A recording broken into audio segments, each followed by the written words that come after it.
అక్కడ మనకి క్లియర్ గా తెలుస్తుంది. రాళ్ళు పట్టుకొని వచ్చింది కాంగ్రెస్ పార్టీ నాయకులు, అది అందులో ఎటువంటి అనుమానం లేదు. వాళ్ళు బీజేపీ నాయకుల్ని కార్యకర్తల మీద రాళ్ళు వేయడానికి ప్రయత్నం చేశారన్న విషయం తెలుసు. ఆల్రెడీ స్టేట్ ఆఫీస్ లో కూడా కాంగ్రెస్ వాళ్ళు రాళ్ళు వేశారు. అంటే రాళ్ళు ఎవరు తెచ్చినట్టు ఇక్కడికి? కాంగ్రెస్ పార్టీ వాళ్ళు రాళ్ళు తీసుకొచ్చారు. భారతీయ జనతా పార్టీ వాళ్ళు తేలేదు కదా, మేమైతే వెళ్ళలేదు, వాళ్ళే మా దగ్గరికి వచ్చారు. సో దాంట్లో భాగంగా వాళ్ళు ఎవరు దొరికితే వాళ్ళ మీద రాళ్ళు చుడుతున్నారు తప్ప అక్కడ చిన్నపిల్లలు ఉన్నారా, పెద్దవాళ్ళు ఉన్నారా, మీడియా వాళ్ళు ఉన్నారా, ఎవరున్నారని ఆలోచన, common sense, minimum common sense కూడా లేకుండా రౌడీ రాజకీయం చేస్తున్నారు, గూండా రాజకీయం చేస్తున్నారు వీళ్ళు. అంటే ఇది మనం ఎక్కడున్నాం? ఏ రాజ్యంలో ఉన్నాం? మనం రౌడీ రాజ్యంలో బతుకుతున్నాం. ఆ పాలన ఇట్లా నడుస్తుంది. అంటే మేము మా పార్టీ ఆఫీస్ నుంచి ఒక అడుగు బయటకు పెట్టాలంటే బార్కోడ్లు వేస్తారు, పెద్ద పెద్ద తాళ్లు కడతారు, వ్యాన్లు పెడతారు. ఏదో మేము ఉగ్రవాదుల్లాగా అంతమంది పోలీసులు పెట్టి మమ్మల్ని ఆపారే. మరి వాళ్ళు అక్కడి నుంచి గాంధీ భవన్ నుంచి మా పార్టీ ఆఫీస్కి వచ్చినప్పుడు ఎందుకు అలా ఆపలేదు అన్నది మా ప్రశ్న ఇక్కడ. మరి వాళ్ళు ఆపాలి కదా, మమ్మల్ని ఎట్లా అయితే వాళ్ళు ఆపారో అదే విధంగా గాంధీ భవన్ ఉన్న వాళ్ళ కార్యకర్తలు అవ్వచ్చు, వాళ్ళ నాయకులు అవ్వచ్చు, మా సైడ్ రాకుండా పోలీస్ వ్యవస్థ ఎందుకు ఆపట్లేదు? వాళ్ళకు వర్తించవా రూల్స్? ఓన్లీ భారతీయ జనతా పార్టీకి రూల్స్ వర్తిస్తాయా? కాదు కదా, మరి వాళ్ళకు కూడా వర్తించాలి కదా. మరి ఎందుకు వర్తించలేదు? వాళ్ళు ఎందుకు లోపల వాళ్ళకి రానిచ్చారు? అంటే పోలీస్ వ్యవస్థ కూడా ఈ కాంగ్రెస్ పార్టీ నిమ్మకి నీరెత్తినట్టు ఎలా అయితే ఉంటుందో అదే విధంగా వీళ్ళు కూడా పట్టించుకోకుండా వ్యవస్థ, కాంగ్రెస్ పార్టీ ఏం చేసినా కూడా అన్ని కరెక్ట్ వాళ్ళ దృష్టిలో. రాళ్ళు ఇచ్చి కొట్టినా కరెక్ట్, కర్రలు ఇచ్చి కొట్టినా కరెక్ట్, కత్తి పట్టుకొని పొడి చేసినా కూడా కాంగ్రెస్ పార్టీ చేసేది కరెక్ట్ అని మీరు అందరూ అనుకోవాలని చెప్పి వాళ్ళు ఈరోజు చేస్తున్నారు.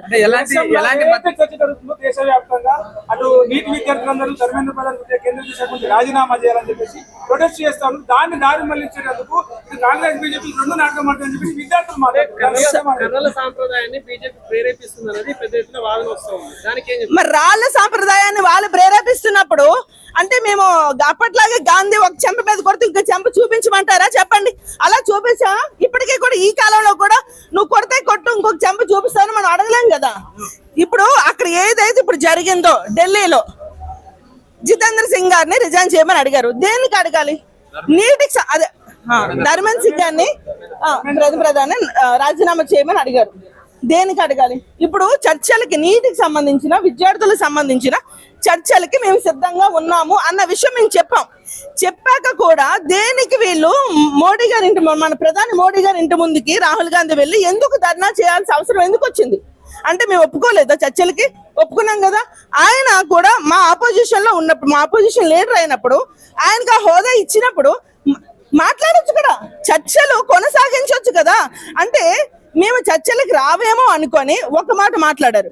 ఇప్పుడు చర్చలకి మేము అంగీకారం తెలియజేసిన తర్వాత ఈ రోజు వాళ్ళు మాట్లాడేది ఏంటి? పాకిస్తాన్ వాళ్ళు అడిగే డిమాండ్స్ మాట్లాడుతున్నారు. అంటే ఇది కేవలం రౌడీ రాజకీయం చేయడానికి ఏదో ఒక రకంగా భారతీయ జనతా పార్టీని ప్రజల్లో నెగిటివ్ చూపించాలి అని ఒక ఆలోచనతో ఆ రోజు రాహుల్ గాంధీ చేసే పని అనేది మనకు ప్రతి ఒక్కరికి క్లియర్ గా, మీకు అర్థమవుతుందో లేదో కానీ మాకైతే చాలా క్లియర్ గా అర్థమవుతుంది. ప్రవీణ్ ఖచ్చితంగా మేము, ఇది చాలా బాధాకరమైన విషయం. మేము, నా బ్రదర్ లాంటి వాడు ప్రవీణ్. యాక్చువల్ గా మాకు మంచిగా సపోర్ట్, మేము ఏ ధర్నాలు చేసినా కూడా తను ముందుండి, ఈవెన్ తననే కాదు అందరు మీడియా సోదరులందరూ కూడా మాకు ముందుండి మాకు సపోర్ట్ చేశారు. ఆ విషయంలో మాకు ఎటువంటి అనుమానం లేదు. ఖచ్చితంగా ప్రవీణ్కి ఏం కావాలో హెల్ప్ అనేది మేము ఖచ్చితంగా మేము చేసుకుంటాం. అందులో ఎటువంటి అనుమానం మీకు వద్దని నేను మీకు చెప్తున్నాను, ఎందుకంటే he's like my brother. So ఇప్పుడు ఎందుకంటే మేము ధర్నా చేసాం, తను షూట్ చేయడానికి వచ్చాడు. మా షూట్ చేస్తున్నప్పుడు అనుకోకుండా ఇట్లాంటి జరిగినప్పుడు ఖచ్చితంగా మేము బాధ్యత తీసుకుంటాం తప్ప కానీ కాంగ్రెస్ వాళ్ళలాగా మేము వెన్న తిరిగి పరిగెట్టే రకం కాదు. కానీ ఇది కరెక్ట్ కాదు. రౌడీ రాజకీయం ఇకనైనా ఆపాలి, ఇకనైనా ఆగాలి. ఎందుకంటే అంతకుముందు ఇట్లాంటి రౌడీ రాజకీయం అనేది లేదు.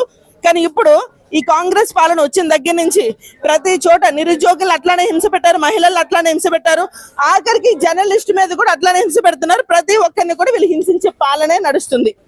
కాబట్టి దయచేసి మీ మీడియా వారు కూడా కాస్త ఆలోచన చేసుకోవాలి. కాంగ్రెస్ పార్టీ వాళ్ళు ఎంతసేపు కూడా వాళ్ళ కోసం వాళ్ళు ఆలోచిస్తారు తప్ప ప్రజల కోసం వాళ్ళు ఆలోచించే పరిస్థితి అనేది లేదు అన్నది మేము వినిపించుకుంటున్నాం.